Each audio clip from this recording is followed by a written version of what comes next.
Hello दोस्तों, नमस्कार, जय हिंद। कैसे हैं? उम्मीद करते हैं आप सब बहुत अच्छे होंगे।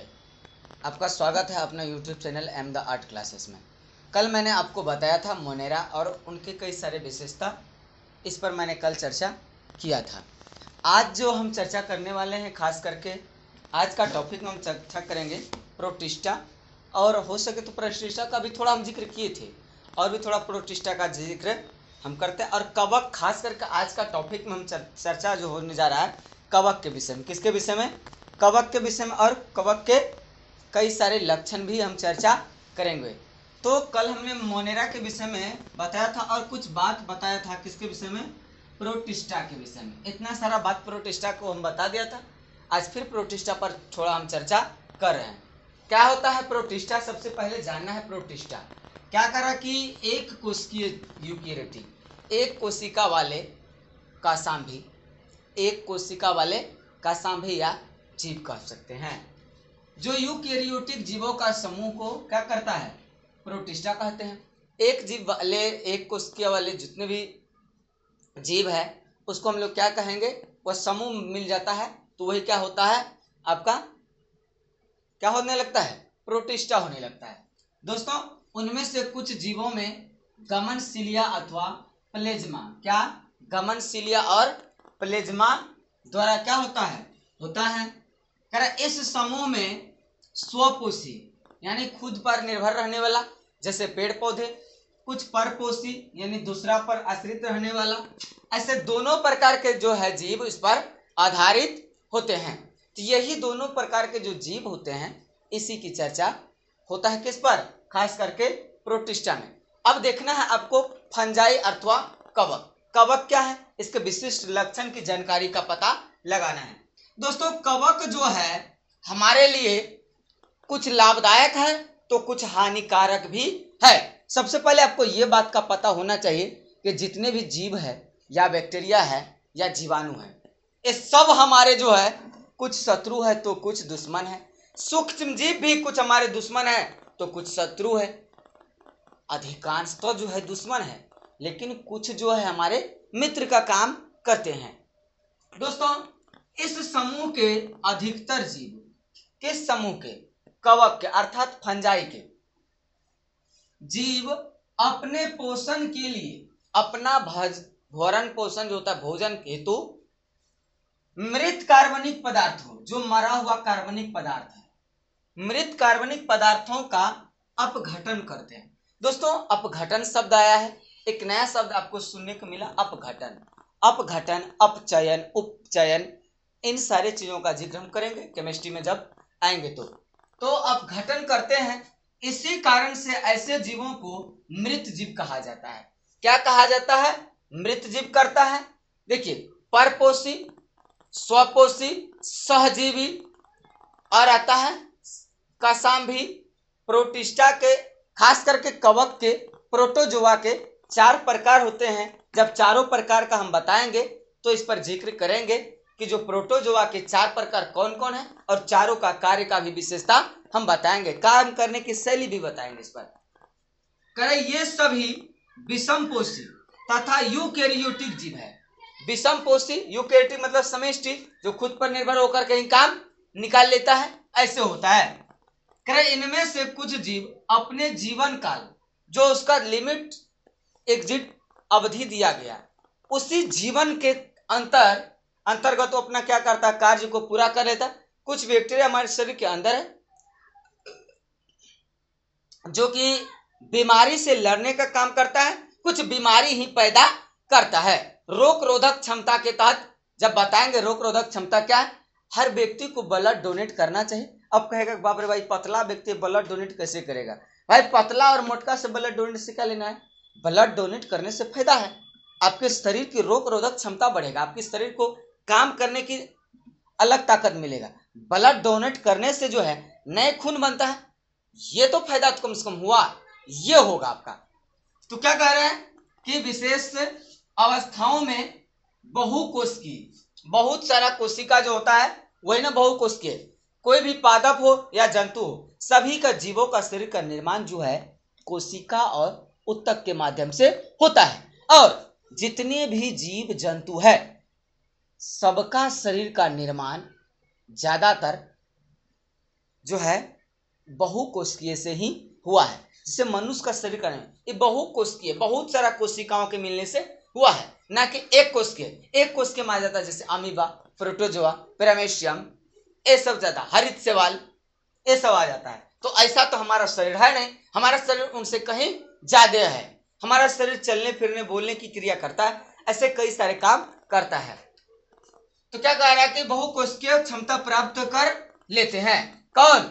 हमारा जो शरीर है। किसमें? खास करके कवक अर्थात फंजाई में, ये होता है कवक में। और भी देखिए कवक का क्या क्या बात आता है।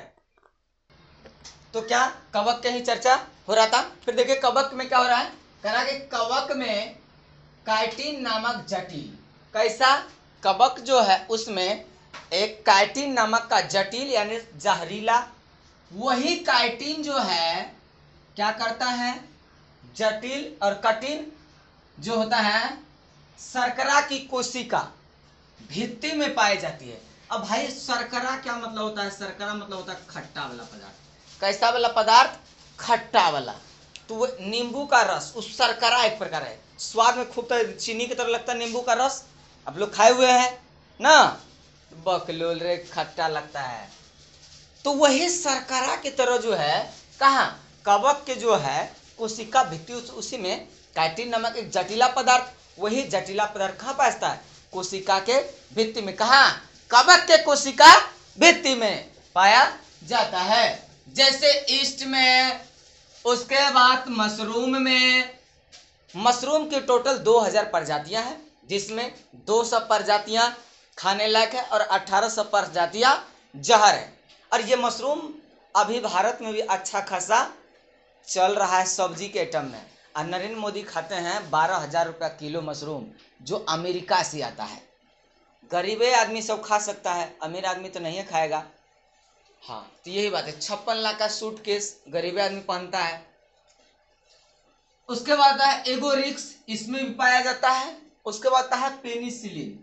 दोस्तों आपको हम अवगत कराना चाहते हैं कि सबसे पहला जो है पेनिसिलिन का ही खोज हुआ था, खास तौर पर एंटीबॉडी या फिर कह सकते हैं आप विटामिन के रूप में। शरीर में विटामिन की कमी को एंटीबायोटिक के द्वारा पूरा किया जाता है। एंटीबायोटिक का ही काम करने काम कौन?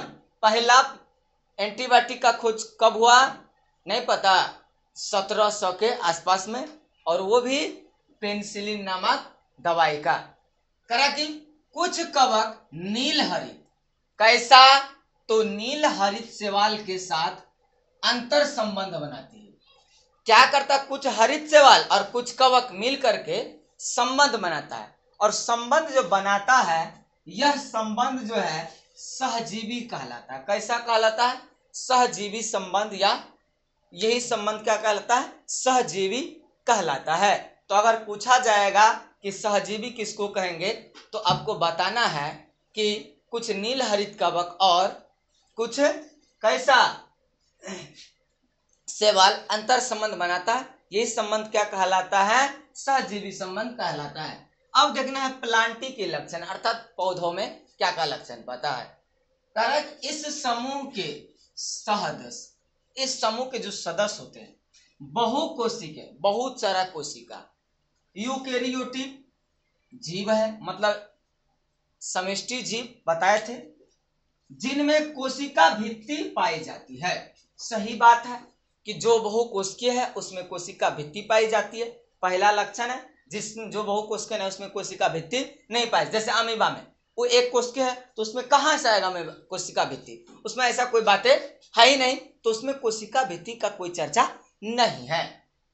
कह ये स्वपोषी खुद के भोजन बनाता है सूर्य की उपस्थिति में। तो क्या बता रहे थे हम कि जो हमारे रसोई घर है, एक दो रसोई घर होते हैं, लेकिन पेड़ के जितने पत्ते हैं सब उसका रसोई घर है। दोस्तों हम ये भी बताया था आपको जब रक्त एवं लासिका की चर्चा किया था, अस्थि एवं उपस्थि की चर्चा किया था, इस पर भी नहीं हुआ तब जब हम लवक पर चर्चा किया था। लवक में बताया था तीन तरह के लवक, हरित लवक, वर्णी लवक और अवर्णी लवक। यह भी बताया था कि कुछ ऐसे पेड़ पौधे के अंग है जो सूर्य की उपस्थिति में नहीं होते हैं, उसको भी भोजन की जरूरत पड़ती है। तो मौजूदा जो भोजन इकट्ठा करके रखते हैं अवर्णी लवक, यही तो बताया गया है।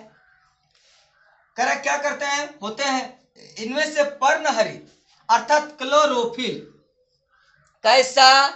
क्लोरोफिल के कारण क्या होता है, पेड़ पौधे के हरा पत्ता हो जाता है और पत्ता तो हरे न दिखता है। हरा दिखने का कारण है क्लोरोफिल, यही तो कारण है। क्लोरोफिल पाया जाता है जिसके कारण पेड़ पौधे के पत्ता क्या होता है, हरा प्रतीत होता है। अब ललका साग के पत्ता दिखने में आपको लाल है, लेकिन उसका वास्तविक गुण जो है वो हरा है। ऐसा ही हो रहा है और होता भी है। कारण कि पर्णहरित कार्बन डाइऑक्साइड और जल की सहायता से, पर्णहरित मतलब क्या, वही क्लोरोफिल।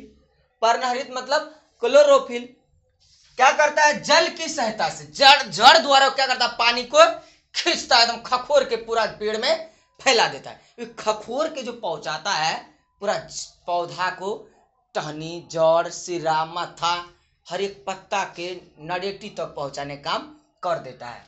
से सूर्य के प्रकाश में अपना भोजन स्वयं बना लेते हैं। क्या करते हैं, अपना भोजन स्वयं बना लेते हैं। यही तो भोजन बनाने की प्रक्रिया जो है पेड़ों का, ये क्या कहलाता है, प्रकाश संश्लेषण कहलाता है। तो कहता है इस प्रक्रम को प्रकाश संश्लेषण कहा जाता है। दोस्तों प्रकाश संश्लेषण कैसा होता है, एक पिक्चर में आपको समझाते हैं। जैसे ये क्या है, सूरज है, सूरज का ऐसे आंख दे दीजिए, ये क्या है, थोड़ा गड़बड़ा रहा है, सूर्य का आंख दे दीजिए।